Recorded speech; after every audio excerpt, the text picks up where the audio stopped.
On April 20th, 2010, 205 million gallons of oil began flowing into the Gulf of Mexico.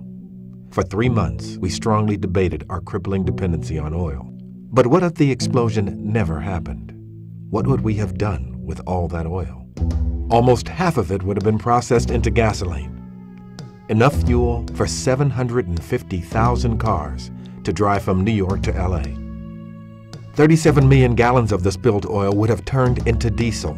That same amount of fuel could keep one semi-truck driving nonstop for 536 years. 16 million gallons would have been converted into jet fuel. That's enough to circle the globe over 3,000 times on a large commercial plane. 10 million gallons of the spill would have been processed into 20,000 tons of plastic. That amount of plastic could make enough milk jugs to fill the inside of the Empire State Building. 6 million gallons would be used for synthetic rubber, creating enough tires to replace all 4 wheels on every car in Buffalo, New York.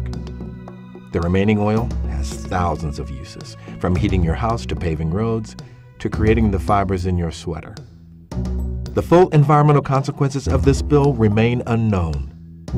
Yet we do know how 205 million gallons of processed oil impacts our world. 15,000 tons of plastic created would never be recycled. 180,000 of the tires created would end up in landfills, and the CO2 emissions created from the use of the oil would be over 1.6 million tons, requiring a forest the size of San Francisco to offset. The 205 million gallons of oil lost in the Gulf is the same amount the United States consumes in less than 7 hours. You can make a difference. Carry a thermos, limit your trips to the store, or find transportation alternatives.